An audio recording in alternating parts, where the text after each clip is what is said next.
Welcome to Sports Update, where we preview all the action live on your television. I am Marco Tabo. But before we dig deep, let's bring you up to speed with greatness. You know, the air we breathe isn't just air, it's consciousness. It's a rare gift humanity is blessed with. While some wake up every day with gratitude, chasing their goals, others have tossed theirs away at the slightest challenge they encounter. I'm here to tell you that your dream is valid, but there is always a price to pay. Now, one Nigerian in the media took the bold initiative to do the unthinkable, setting a Guinness World Record for the longest marathon hosting a radio talk show for 105 hours.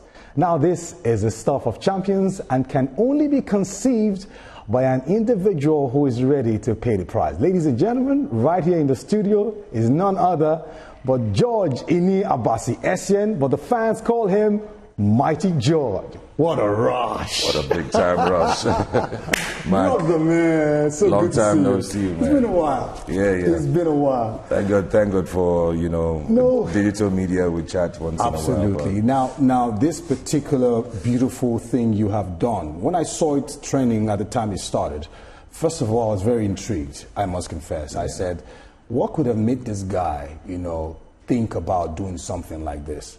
First of all, let's understand, what was running through your mind for you to come up with this initiative to pull this off?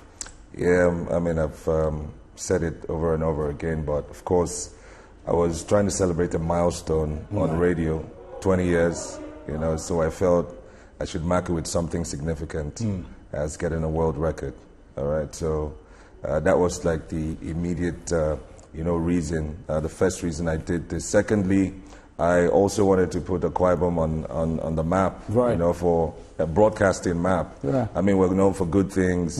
We have the best airline, we have the best chef, right. Hilda and all of that. But for broadcasting, everyone says, Lagos, Abuja is the center, but I just needed to prove a point that greatness in broadcasting can come from here. Of course, I used to be in Lagos, but, going back to Akwa Ibom State and trying to infect and affect and do everything to ensure that we step up broadcasting there. So that was another reason. And then thirdly, to inspire, young broadcasters as well. Yeah. I mean, these days people are going to content creation. It's not bad, but if you want a career in radio, you can still have it. And dispel that notion that there's nothing really in radio. Yeah. I mean, you're a radio man. We all know how it is. Once you love radio, you just stick to it. It's always in there, and it's a good platform. Absolutely. These days, advertisers might just prefer to go to influencers to promote their brands instead of coming to radio. So I just felt I should glamorize radio and give back to radio as well. Radio has been a part of my life for the past 2 decades, and this one is dedicated to radio. To say thank you, radio. Fantastic. And of course, put Akwa Ibom on the map and inspire the young ones. Now, not leaving out the fact that you actually brought a lot of spotlight to radio now. Now, some would say that could it also be that Hilda Basi, at the time when she also set her record, was one of those people who inspired and triggered that passion in quite a number of Nigerians to say, if she could do it, I think I can do it as well. She's also your sister, because I understand she comes from Akwa Ibom as well. That's what I said. I said we have the best chef. So could it be that she also was one of those influencers who gave you that reason to say, why not? If she could get a world record, why can't I do something like this in the broadcasting industry? Yeah, I mean, there's the Hilda effect. Right. I was reading an article 2 days ago that said 10 Nigerians that have set world records since Hilda Basi did it in 2023. And I didn't even know there were others that did that. So she set up a spiral, effect. And but there were world record holders before her. Absolutely. But she brought glamour to it. The country and all of that. So yes, we could talk about that effect. But personally too, I mean, having won national awards, I'm currently Nigeria's best presenter on radio. I felt, let's go international, let's do something. So that inspired me. Fantastic. Let's look at the area of support. Now, I know that to pull off something like this, you need the backing of your management and the support of your, hierarchy. That's right. And we understand that in this broadcast media, it's far-fetched sometimes. When you want to do something like this, there's always tongues wagging. So how would you describe the atmosphere where you work, and when you decided to pull this off? What really happened? What kind of support did you think you garnered when you wanted to get this up? That's very, very critical, because you might want to do this, and then the management will say, what, collapse all programs just for you. Absolutely. You know, you're looking for personal glory. Adverts coming in and all yeah, that. but thank God that the record actually allowed for adverts to be played. Okay. Yes, yes. So it's the longest radio show. Okay. But the world records, Guinness World Records, respect the fact that it's a commercial station. So they had to, you know, make it compulsory that you have like 5 minutes to, of course, advertise every hour. Right. That's added to the 5 minutes that you could rest. You know, so that helped a lot. So advertisers got premium, you know, for the adverts during that time. And then talking about the support, I think we have a management headed by the chairman, Senator Essien Bob, he's just open to creativity. He's not tribalistic. He's just someone who wants to, you know, get the best. And that's why my radio station, Comfort FM, is arguably one of the top radio stations. I don't need to make noise about that, you know. So he was very receptive to it, and he approved when it. He went to his residence, and he was so, he approved and it. Even the governor of Akwa Ibom State as well. I recall he came visiting. You know, he came as a guest. He came as a guest on at the time we were setting the record. Yeah. So I outlined like 100 guests. Put up the it's live here. Let's see on television. So let the camera guys. You can put it by your side so you can still see your face. Okay.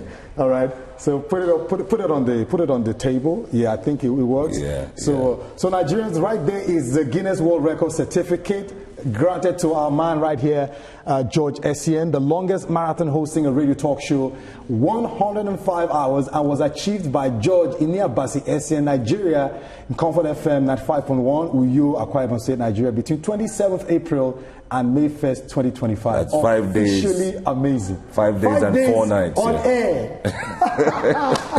My brother. You know, before that I like to talk. Remember? Remember our days. I know. But let's look at the health implication. Yeah. I mean, you can put it down now. Yeah. Let's look at the health implication. I mean, what didn't you consider the risk? Because I understand that it's quite tough sitting down for that long.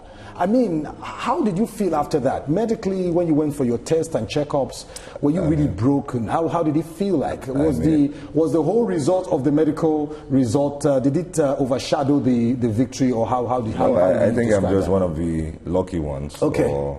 But actually, I did a lot of homework. Okay. I had to take a series of tests before the record to ascertain what my BP is like, my blood level, my sugar level, everything. They made me take everything. And the Guinness World Records would also stipulate there that, look, they are not liable to anything that happens. What's your favorite dish? My favorite dish? Yeah.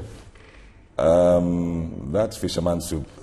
And did you take fisherman soup this period? No. So I stayed off carbs. I just took veggies, vegetable soup. Okay.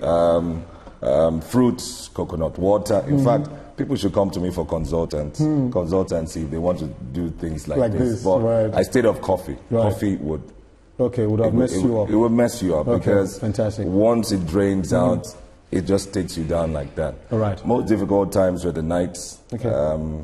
I just felt every time the night comes, I'm like, how am I going to get through this? Wow. You know, and having to endure 4 nights and 5 days. I started at midnight on Sunday, April 27, and ended 9 a.m. on May 1. You know, so once I get through the nights, I feel better. Okay. Because the nights are quite lonely. I mean, the crowd don't come anymore at night. They go to sleep. Yeah, so and we managed to pull that through a very strict routine. And every break I had, the medics were there. Shout out to the Ministry of Health, Akwa Ibom State, headed by Dr. Ekemi Emmanuel. He provided an ambulance, provided doctors, everything, masseuse, everything. They were just there. I got the support of the whole state. Okay. I mean, apparently it was the first time that was happening. I'm really happy for you. I'm glad that Nigerian leaders are also beginning to see greatness in young people when they want to do something. Right. You see, what we pray for is support from people who believe that people can do this. Now, this record has been set. It's going to be there forever. Anybody who comes around now would look at Mighty George and say, if Mighty George could do it, I could do it as well. So finally, before you go, what would be your word of encouragement for that Nigerian out there? Because Nigerians, especially young people, they are raged, they are so angry. You know, you talk about telling them to even learn a skill, it's like you are insulting them. Everybody just wants everything at their beck and call. People feel entitled a whole lot. What would be your message to the younger ones watching you right now? I mean, you can create something out of nothing. If you look around and you think that the country is so bad, just look next to you. There might be something there that you could use to create. And the world would not remember those who do not do amazing things. True. All right? True. So do this one for yourself, for your family, for your country. True. Let the history books remember you. True. I know that not everyone will get that kind of recognition, but I think that you cannot be in a certain field or have a certain passion, and you don't want to go the extent of being the best at it. True. Whatever you're doing, if it's carpentry, work towards being the best of it. If you're a broadcaster, work towards being the best of it. And that means constant. And this is your voice, my brother. What a rush, my brother. What a rush. Thank you so much, my brother. Thank you. Congratulations once again. Thank you. I'm so happy to do this with you. I shared the microphone with you on radio. That's right, then, man. And it's so good to see that someone like you can do this. This is homecoming. I'm telling you. Thank you so much. Thank you. All right, you got it right there. Of course, Mighty George.